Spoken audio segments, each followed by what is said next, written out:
Chegou a hora da entrevista do dia com Denise Campos de Toledo.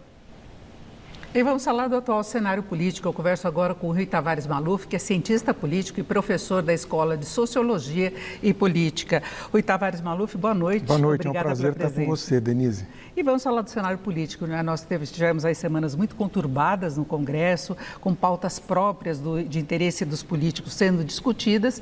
E ontem nós tivemos um placar aí de 493 votos a 0 pela aprovação do aumento da isenção do imposto de renda. Arthur Lira, relator, conseguiu segurar todas as emendas mais polêmicas. Se queria encurralar o governo aí com não compensação ou com uma isenção ainda maior que pesasse mais nas contas. Agora Lula elogia Lira, elogia Mota, Arthur Lira elogia a Câmara, então tem essa troca de elogios. Há um entendimento político maior ou foi a resposta às ruas? Eu acho que há um pouco das duas coisas, Denise. Sem dúvida alguma, as ruas fizeram a diferença.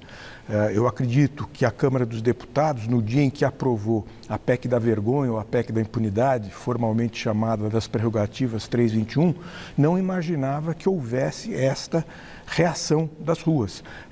Imaginava-se nos últimos tempos que os donos das ruas, se assim poderíamos dizer, seriam os bolsonaristas, né? E houve uma mobilização, no mínimo, igual a que o bolsonarismo havia feito em defesa da anistia nos últimos tempos. E é claro que o tema em si mesmo, ele ganhou uma dimensão muito maior até do que o público propriamente que foi às ruas.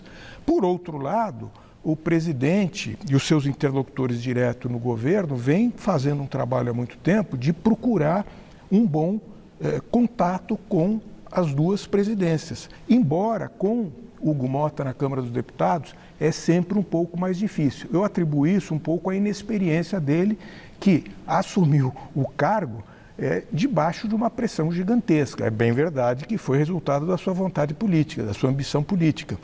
Mas talvez ele próprio não tivesse... Hugo Mota, né? Avaliado corretamente o que ele iria enfrentar nesse seu primeiro ano como presidente. Ele negociou muito apoio dos vários partidos, tanto de oposição como de situação, e depois ele tinha que entregar. No começo agora dos trabalhos do segundo semestre, ele encarou toda aquela pressão da oposição pela votação da anistia, depois teve a blindagem, e ele foi se envolvendo nisso, inclusive por negociações feitas por Arthur Lira. Que o indicou para o cargo. Indicou para o cargo. Então tem todo um jogo político. Agora, na verdade, eles tinham que dar uma demonstração para a população de que estão levando adiante uma pauta de interesse público. Né? É bem verdade que Arthur Lira, desde o primeiro momento que esse projeto chegou à Câmara dos Deputados, foi apresentado no dia 18 de março, mostrou que teria todo o compromisso em dar atenção máxima para isso. É um político experimentado, né? Se muitos não acreditavam que ele, Arthur Lira, poderia desempenhar um papel razoavelmente expressivo como presidente da Câmara dos Deputados, eu acho que o balanço final que se faz, ao menos quando comparado agora com o Hugo Mota, mostra que ele, de fato, tem alguma coisa a entregar. E ele continua influenciando muito o presidente da Casa, talvez mais do que qualquer outro parlamentar. A experiência faz toda a diferença na presidência de uma casa, principalmente no momento em que há uma polarização tão grande assim. Agora, o fato é que eles entregam esse resultado agora para o Senado, onde já vinha uma pressão também em cima da questão do imposto de renda,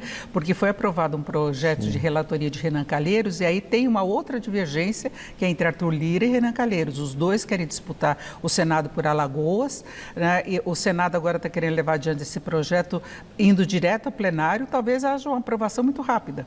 Eu acredito que sim, porque, primeiro, o Senado até deu uma demonstração importante no assunto, a PEC, da blindagem, quando a Comissão de Constituição e Justiça rejeitou de pronto o que veio da Câmara dos Deputados, criando até uma situação complicada, né, com vários atores na Câmara dos Deputados dizendo que o que viria agora do Senado sofreria grande resistência.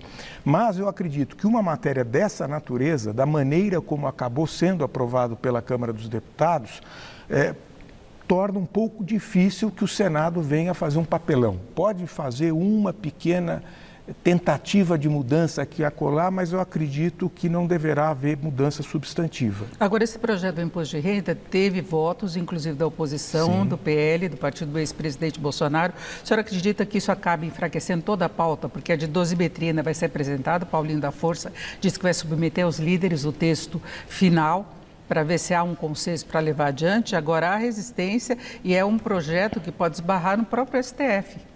Sem dúvida alguma. Eu acho que está muito claro, Denise, que um projeto de anistia não tem como prosperar. Ainda que viesse a ser aprovado pelo Congresso Nacional, ele provavelmente seria declarado inconstitucional. É um atentado frontal ao regime democrático, ao Estado de Direito. O mais curioso disso, para não falar na Constituição, é a própria lei de defesa do Estado Democrático que foi publicada, foi aprovada, sancionada e publicada na administração do próprio Jair Bolsonaro, que pôs fim à chamada Lei de Segurança Nacional, a famigerada Lei de Segurança Nacional. É muito evidente que, tendo a Justiça poucos dias atrás apenado o então presidente e os outros membros do Núcleo 1, possa agora passar por uma anistia. Não se trata de comparar com o que aconteceu no passado no Brasil. E nós vimos que as anistias do passado, sem entrar no mérito da de 79, as anteriores, elas não pacificaram coisíssima alguma o país. Não é a anistia que iria pacificar, mas há divergências políticas relevantes.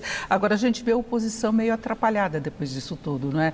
Há contradições, há discussões. Eduardo Bolsonaro, por exemplo, ainda insiste em ser candidato à presidência, mesmo que sofra um processo pela atuação dele nos Estados Unidos. A Tarcísio de Freitas, que era uma grande aposta, inclusive, do Centrão, disse que vai ser candidato à reeleição por São Paulo, ao governo de São Paulo. Só vai ser candidato à presidência se tiver aval mesmo de Bolsonaro. E Ratinho Júnior, que não é tão ligado a esse grupo, aparece aí como uma outra alternativa, né?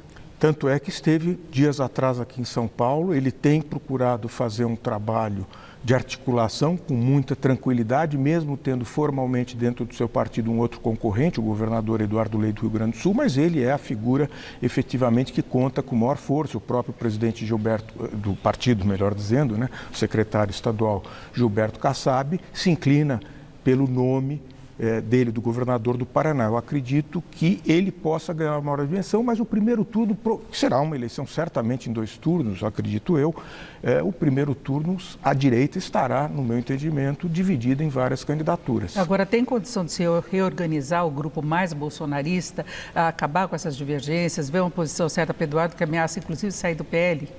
Pois é, eu acho que no primeiro turno será muito difícil que haja isso pela própria postura do Eduardo Bolsonaro, que, no meu entendimento, talvez queira, como alguns dos seus apoiadores, estender o máximo da corda para ver o que ele pode no futuro ganhar, sabendo que, obviamente, sua candidatura à presidência pode até ser viabilizada por outro partido, mas é apenas para marcar presença e para pensar no futuro.